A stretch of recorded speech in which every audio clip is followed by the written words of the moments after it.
Donald Trump and the MAGA Republicans represent an extremism that threatens the very foundations of our republic. Chief Division Counsel and DOJ have approved a no-knock breach. We want the subject to be on display, doing the walk of shame, full visual impact. Any questions? Are we becoming a police state? Government told American citizens they couldn't go to church on Sunday. I've never seen anything like it. It may be the Russia other people grew up in, but not my America. FBI warrant, come to the door now! There's a heavy banging at my door. Open up! There's 15 marked units on my property. I got SWAT in the back of my house. It took a battering ram to my door. 6 a.m., I hear boom, boom, boom. And hear about 6 to 8 military-style soldiers, with the tallest one of them pointing an automatic rifle at my head. FBI, we have an arrest warrant! Shock you out of sleep, drag you out of your house half clothed, refuse to give you a warrant, ransack your house. Now I'm facing 15 years in federal prison for doing nothing other than exercising my right to free speech. I had no reason to be attacked. I hope that you remember Matt's name and the role you played in killing him. How did we give the state this kind of power? 9/11 changed everything. We're going to expand the Bureau from law enforcement to domestic intelligence. Legal shackles are now off. It used to be Islamic terrorism. That threat is kind of dissipated. Our focus is shifting. They're moving to domestic extremism. Really paints anybody who's right of center. What we need is a person to look at. And then we go find out what crime you did. If you're a pro-life, pro-family Catholic, they define you as radical. The demand for domestic terrorism vastly outstrips the supply. When candidate Trump came down the escalators, the government had a meltdown. we are going to drain the swamp. We'll see about that. You take on the intelligence community, they have 6 ways from Sunday at getting back at you. The Patriot Act and FISA were used against Donald Trump. Google literally rewrote their news algorithm based upon what Trump was doing so that they could get this guy. You just take out the word Russiagate and you put in COVID origins. You take out COVID origins and you put in Hunter Biden's laptop. You take that out and you put in January 6th. It's the replicated play from the deep state and their partners in the media. They're not just deplatforming you. They are trying to throw people in prison. If they're coming for me, they're coming for you. Hands on your head! These are anti-government. We have freedom of religion and freedom of speech! Violent extremists, and they must be dealt with. We can do anything we want. Police State. Exclusively in theaters October 23rd and 25th. Tickets sold only on policestatefilm.net. Hi, everyone. This is Jim Hoth with the Gateway Pundit, and today I have the privilege and honor to interview Joe Bolanos from New York. Joe is an American patriot.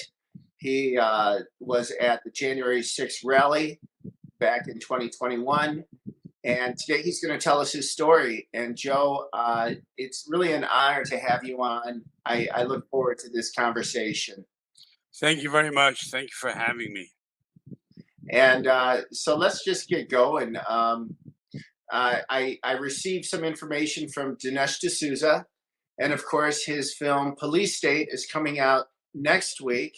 It's going to be in theaters across the country for several days, and for the audience, you can look it up online. We'll put up some information at the bottom of the page so you can look that up. But Dinesh sent me some information on you, and he also sent me this unbelievable video that we will show in this segment of what happened to you on after you went to the rally on January 6th. But maybe start out, Joe. Tell us a little bit about yourself. I read that you're that you're active in New York with a homeowners or a block association, and that you're very well respected in the community. Maybe you could just tell us a little bit about your background and then what brought you to Washington, D.C. on January 6th. Well, my background is I'm a native New Yorker. I was born and raised in New York. And for the last 25 years, I've been involved with my community. I'm the president of a landmark block association.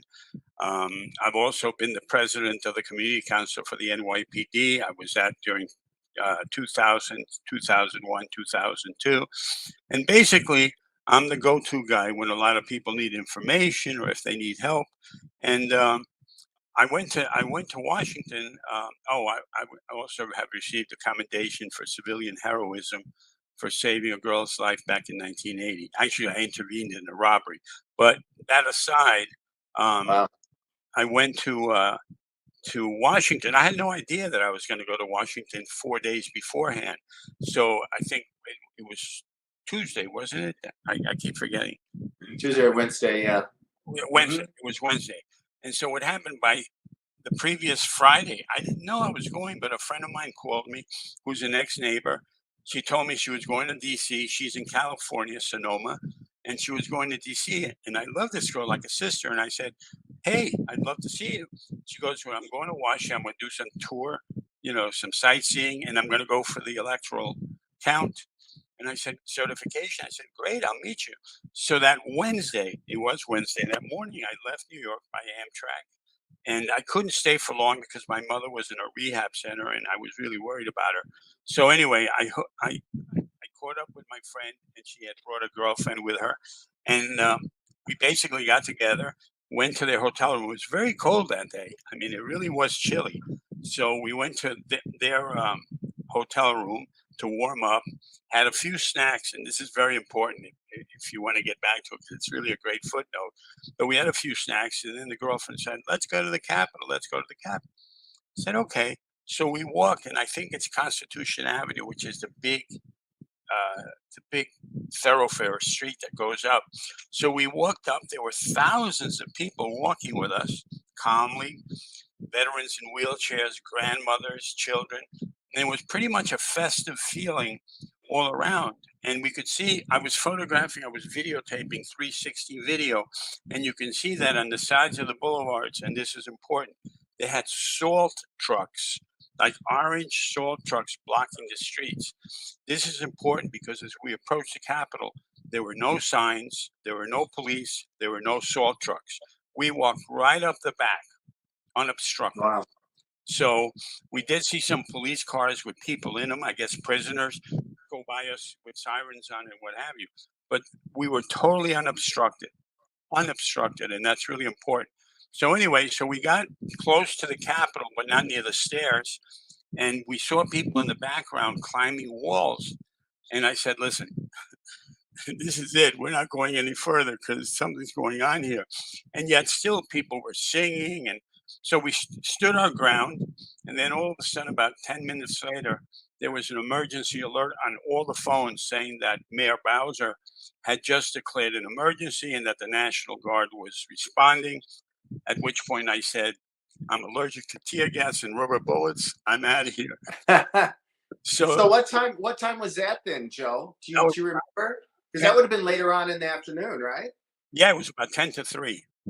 Okay. 2:40. So a lot of the violence, as we all have read about, started much earlier than that, before you even reached the Capitol. So that's interesting. I love what you said too before we started recording, but and I think this needs a mention, and that is that it was a wonderful atmosphere. It was a hopeful atmosphere. It was people who really believed in why they were there, and they really did believe that this election was stolen. I know I certainly did, and we had done a lot of reporting at Gateway Pundit to back up our claims. So I think it was very hopeful. And Mike Pence had given signals throughout the week that he was going to send this back to the states. Back to the states. And of course, then it didn't turn out that way, and we all found that out during the speech. Now, was that before you got to the Capitol? Yes. Maybe just describe that a little bit. When I first got to Washington that day, by Amtrak, Union Station, I was alone, and I first followed the crowd and ended up at the Washington Monument where President Trump was talking. And he, quite frankly, I don't know how he could excite a crowd because he seemed a little quiet, subdued. I noticed that too. He was giving credit to the lawyers. He was giving credit to people, and he wasn't rah-rah anything. And so I'm surrounded by easily hundreds of thousands of people. And they, for the most part, they were calm. They were musicians. They were people singing. They were performing. It was like, I told my friends, it was like a political Woodstock. It was really so kind-hearted, lighthearted, and you know, I happen to love the heartland. I'm a kid from New York, but I really love the spirit of the heartland. So when people say good morning to you and they're from Wisconsin or they're from Michigan, I love that. So anyway, the crowd was pretty subdued listening to President Trump. And all of a sudden, the people around me started to stir. You could see there was something going on. Some phones were going off, what have you. People started to leave around me, and you could hear the expletives. They were just really, they weren't very happy. Now, some headed out of the Washington, D.C. area, the Washington Monument, and headed toward the parking lots. Others headed toward Constitution, toward the Capitol.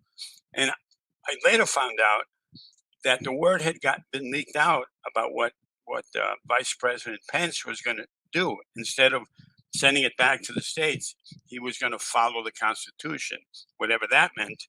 And these people really got, I mean, it was a visceral, you could see that people were really enraged. And I made a note of it, but I didn't make a big deal. But later, when everything happened, I said, President Trump didn't do that. He didn't do that. I'll swear on a stack of Bibles. Because he didn't even sound like he was, he sounded tired. Yeah. But my feeling till I die is that Vice President Pence and his reversal of his decision and the fact that it was leaked out before it was on paper, because somebody leaked it out texting.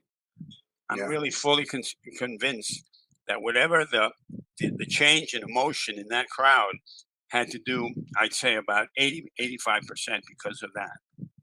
Wow, because of Mike Pence and his actions, of course. Yeah, and that's, we could even feel that up front. And I agree with you about President Trump. When he came out on that stage, by the way, down front, we could see he was sitting in his car for quite a while talking to someone. I can only assume who that would be, and I would guess it would be Mike Pence, maybe someone else. But then he came on stage, and you're right, his energy was a bit low, considering his other speeches that he'd given that I'd seen. So it had changed, but he already knew what was going to happen. It was very disappointing, and really just shocking, the fact that, as a reporter and at Gateway Pundit, we had reported so many different abnormalities about the elections that never should have gone unchecked, and we learn more and more every day still. It was just another. It was just another, just a downer to hear Mike Pence comes in and and he wasn't honorable. He wasn't being religious. He wasn't doing any of the things he tries to push out today. He was just being a coward, and that's my belief. But so anyway, agreeable. Yeah, he took advantage. He took advantage of his position to mislead people, and then at the end, he pulled the trap door. I love that. That's great. And so then you went up towards the Capitol. Now, I've seen video of you. Do you have a cane? Do you walk with a cane? Yes. Joe? Yes. Did you walk with a cane that day too? Yes, sir. Okay, so you walked up to the Capitol. Okay. I've been using a cane since 2021 during the first stroke after the FBI executed the search warrants. Oh my! I didn't hear that. I'm sorry to hear that. That's they did it. They did it. Yeah. I understand that. Yeah. And so you went up to the Capitol. Let's go from there. And okay. So when I left, when I was at the Washington Monument, I still hadn't hooked up with my friend. So we were texting. And so she said with her friend, come to my hotel, we'll get a snack, and then we'll see what we're going to do. So I went up, and it was cold. And it's really funny because they're from California, and they're pretty much, they like healthy food, healthy chips, dehydrated carrots and things like that. And they were so good. Listen to this. So I photographed the packages. Later on, when I was talking to Miranda Devine, who carried the first story, she said, do you have any linkage of where you were at what time or what have you? I said, no, I really don't. And then I remembered the picture of the potato snacks were time-stamped. So I was there at that time. Wow. So the healthy chips, vegetable chips, put the connectivity, the dots together. So wow. so after we were in the hotel, the Marriott, I forgot the name of the Marriott, but we walked up because my friend's friend was insisting, let's go to the Capitol. I said, okay. So we went to the Capitol. We're walking, thousands of people around us. And like I said, I still get confused. We were kind of behind all of the activity or to the side of it.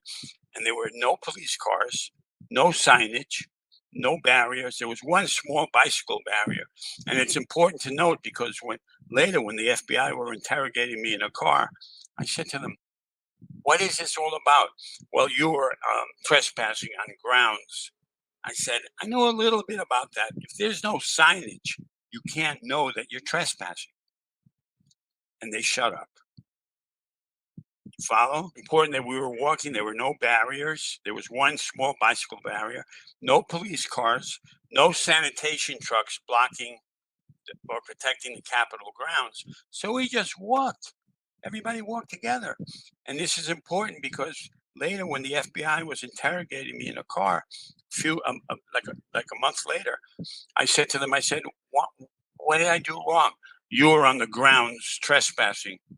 Now I know a little bit about that. And I told them, if there are no signs, you can't know that you're trespassing. Exactly. Duh. Exactly. Yeah. You know, and then they just cut that off. But the point is that that we made it into the grounds, and we were on the side wall of the Capitol, and that's when we saw people in the background climbing the walls. And I said, "That's it. I'm not going anything closer to that." And people were singing, like, you know, they were saying the Pledge of Allegiance, and it was really a great atmosphere. And all of a sudden, this must have been about 3 p.m.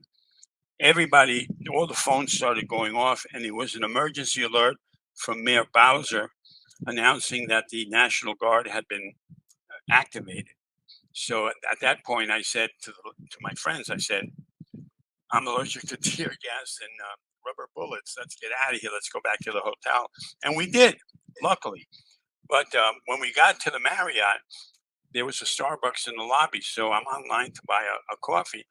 And this gentleman comes up to me and he goes, unbelievable. I said, what? He goes, did you see this? And he shows me on his phone, the Capitol Police were shooting either stun guns or rubber bullets. And I still have it somewhere, a little African-American boy was bleeding. Oh my God. Mean, when you're shooting at children, yeah, please. Yeah, from above too. You know, yes. they were shooting down on I have the a crowd. picture. I have a picture of that. Yeah, which is I believe that's against the rules. Most police would tell you that, but they seem to get away with a lot of things that day. And of course, from the people I've spoken with, there was no warning that they just started firing, and that's yes. The criminal activity by the police has never been looked at. I hope someday people will actually hear the full story of what happened that day. And you know what? Another point. Later on, because I was watching the hearings with FBI Director Christopher Wray, who claimed that Antifa wasn't there. Antifa was there because when we were in the Marriott Hotel at the Starbucks, you saw 5 or 6 of them come out of an elevator with sticks dressed in black. So they walked out, yeah. And when we were near the Capitol at a distance, I saw like 4 guys dressed in black heading toward the Capitol. So don't buy that idea that Antifa wasn't there. They were there in full color. Oh, I think so too. Mixing with the crowd, which is very sinister, as we know. I've spoken with several people who, actually, an Antifa activist who was there that day. But yeah. So anyway, that was the extent of what happened that day with you, and then you go back to New York City, and of course, this consumed the news, the airwaves for several days, and we're supposed to think it was the worst attack ever on American democracy. And just like Pearl Harbor, the next day, I'm sorry to interrupt. I'm heading back on Amtrak to New York, and I see a text from my friend who stayed behind with her friend in Washington, and she said they're calling it an insurrection, and I was laughing for about 10 minutes. I go, what? And that's what that whole media thing started. Yeah.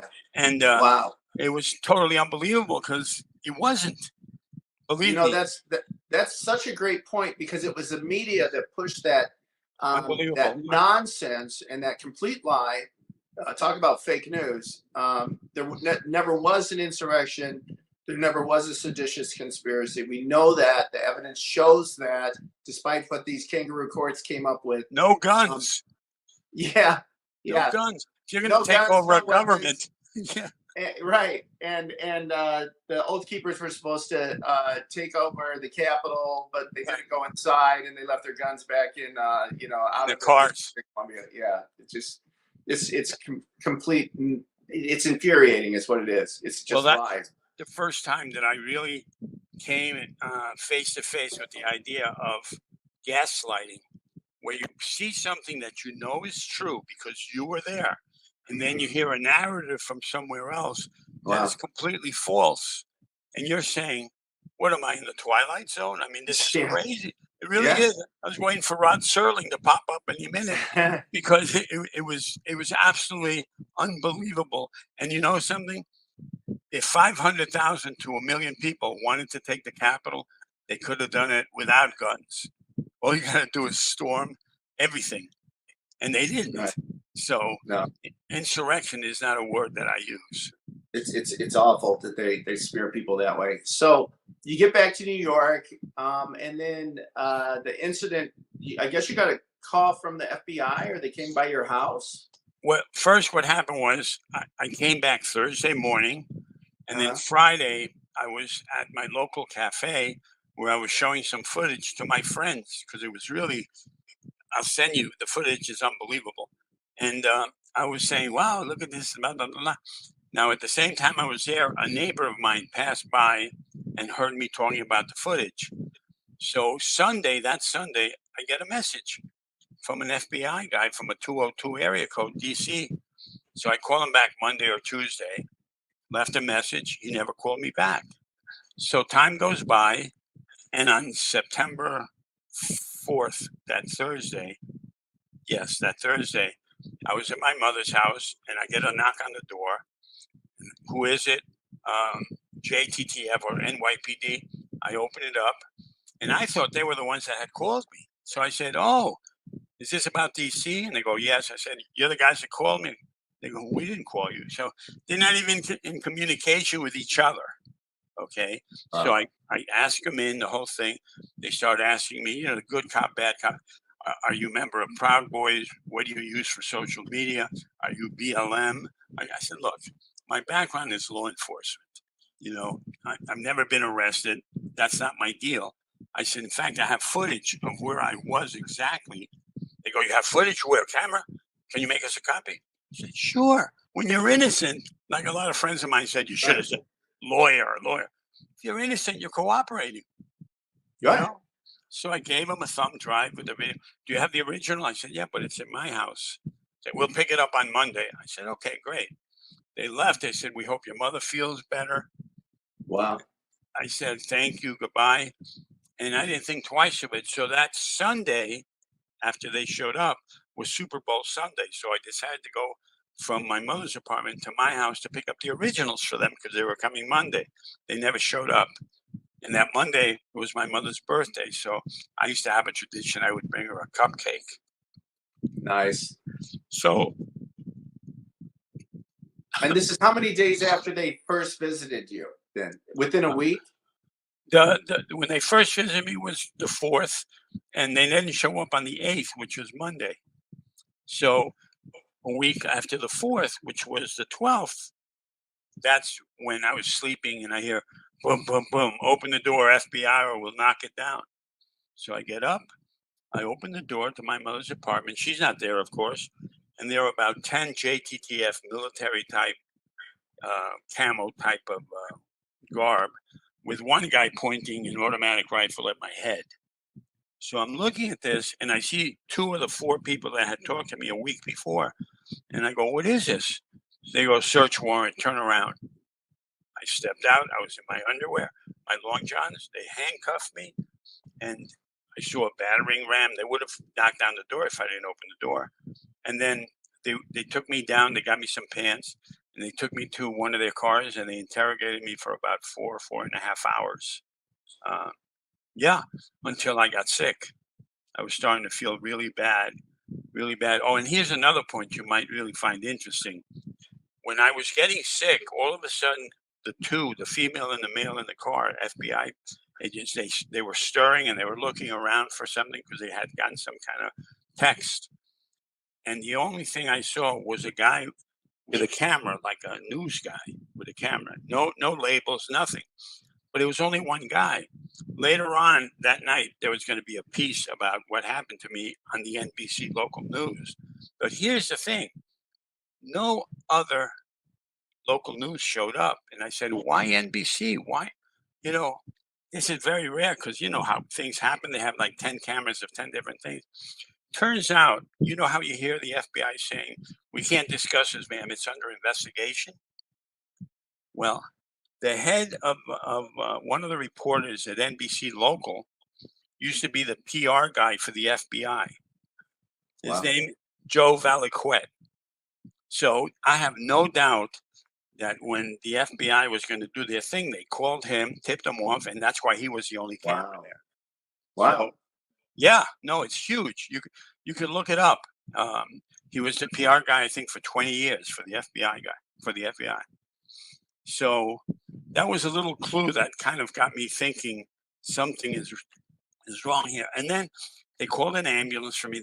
Suddenly the two agents, the female, but mostly the male, were totally freaked because I said, I really don't feel well. I don't know what's going on. Well, we can't call you an ambulance, but you can call an ambulance. I said, I don't care who calls an ambulance. I really need an ambulance. And finally, when it showed up, the guy was totally freaked out when I asked him for my keys. I said, can I get my keys back, please? Because you took everything. Yeah, okay, hold on. I mean, it was like suddenly I was a bad guy and I was having a stroke. Oh, my God. You were having a stroke inside the police car? Yes, sir. Wow.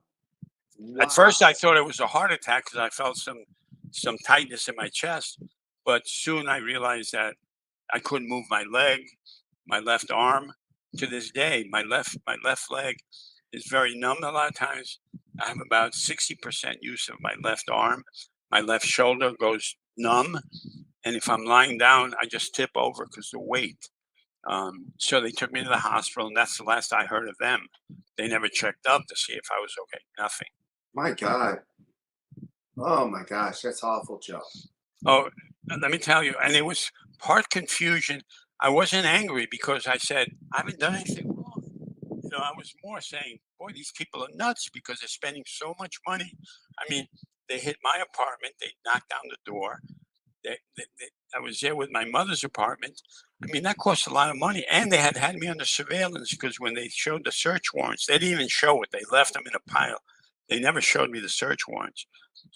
In the paper with the search warrants, there was a picture of my building, and there was on the other search warrant a picture of my mother's window in the back. So they had been watching me. Wow. I mean, how much does that cost to watch an innocent man? Unbelievable. I'm an American. I'm an innocent American, and to be put through all of this at the time, you know, I was 69. To put me through this, I mean. What is going on? Who does this? Who approves that? And it's funny because I was trying to get the Southern District prosecutor's name to see who signed off on this. Nobody would give it to me. The lawyers that were trying to get my property back months later said, no, we can't get that. Don't you have a right to face your accuser?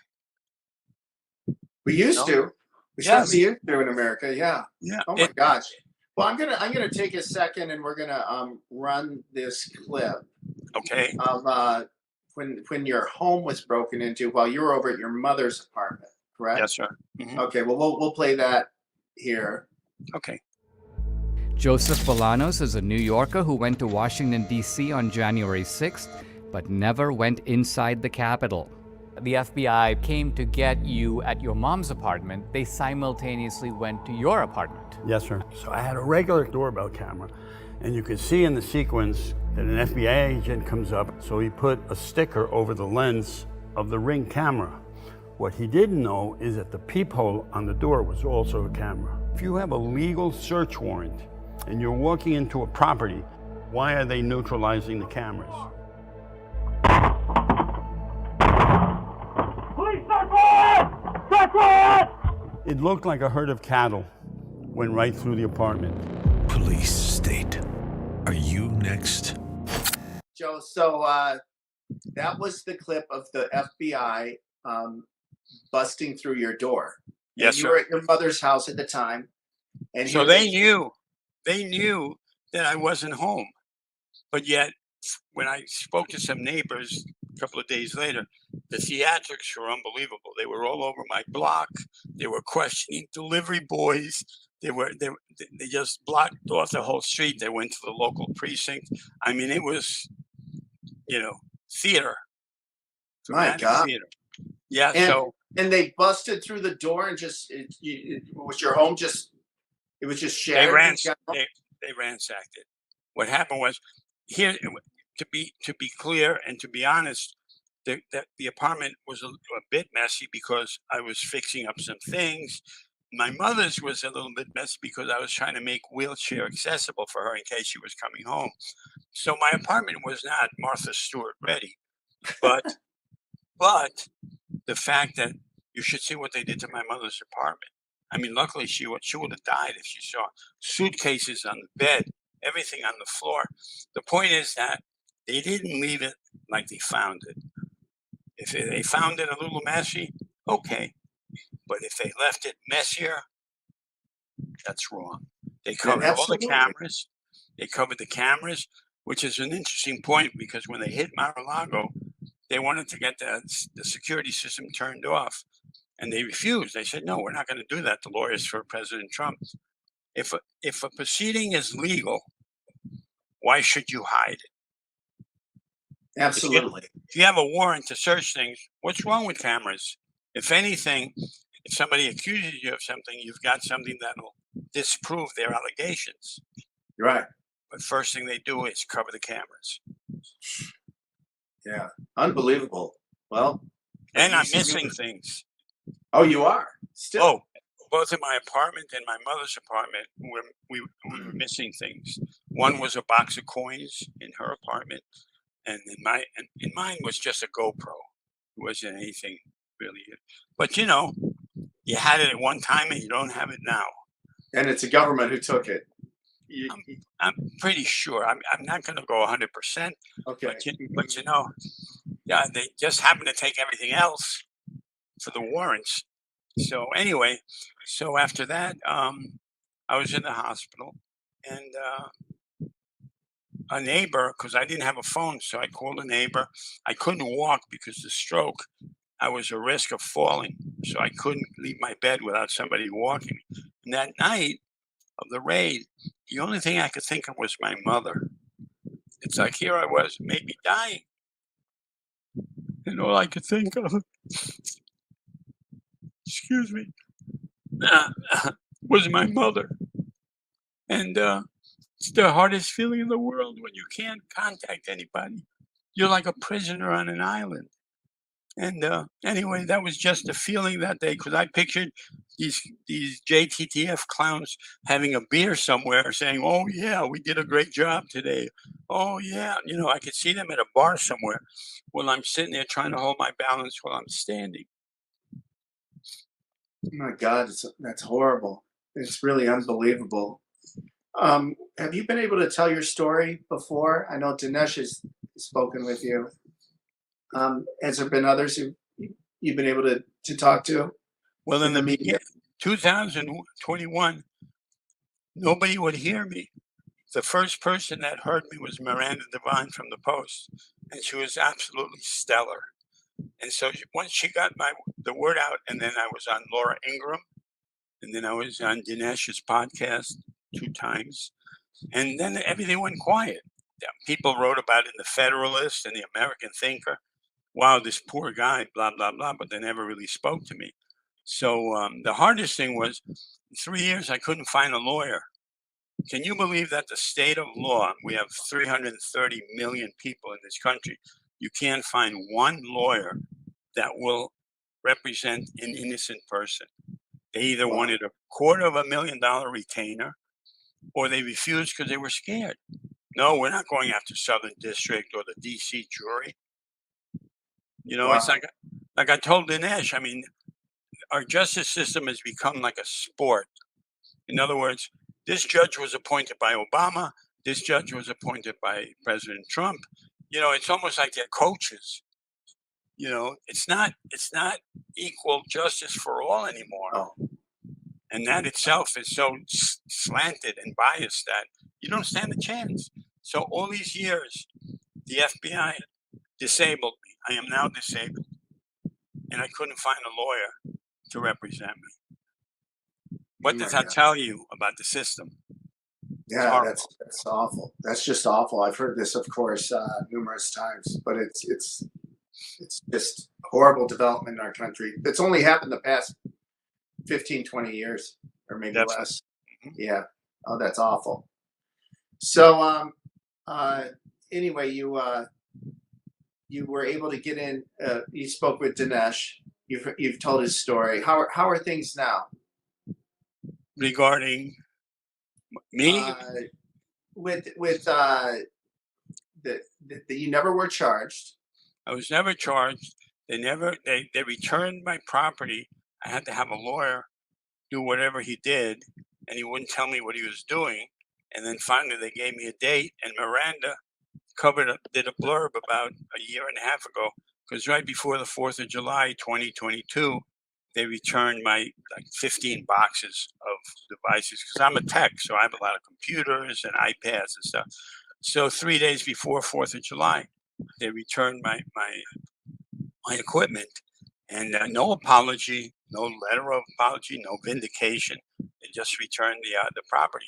And she wrote about it. You know, this 4th of July is very special for a very lucky, innocent New Yorker. Wow, that's amazing that it took that long for an innocent man to get back all of his equipment. That's stunning.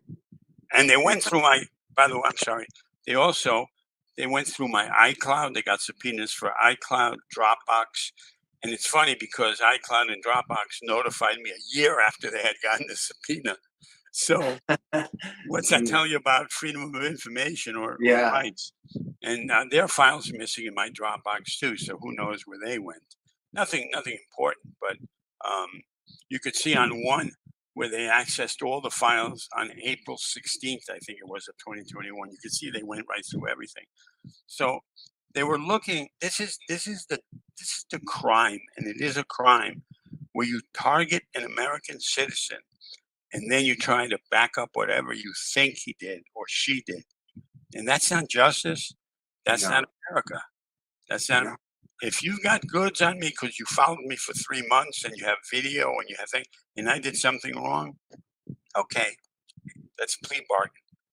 But if you just went to a special event because it was your first time at the Capitol, you were excited, and you exercised your right to public assembly, and you get this. This is, I hate when people call it banana republic. It's not banana republic, it's tyranny. That's exactly what it is. I hate when people say we have a two-tier justice system. No, we have tyranny. We have, they say what you did, and what do you do? Look at the poor J6 prisoners. Okay, so you did something wrong. You don't castigate people for 2.5 years without freedom or bail. We're sitting right now, we're witnessing the demise. I have a theory too, is that these people are destroying the Constitution. They're eviscerating the Constitution. And yet these people took an oath, including FBI agents, to uphold the Constitution. So if they're trying to destroy the Constitution, doesn't that invalidate their oaths? Yeah. Doesn't that mean the answer is obvious. Yeah. Agent Smith is just now Mr. Smith. Turn your gun in, turn your badge in, have a nice day. Now, if you find a handful that can support the Constitution, Special Agent Smith, welcome aboard.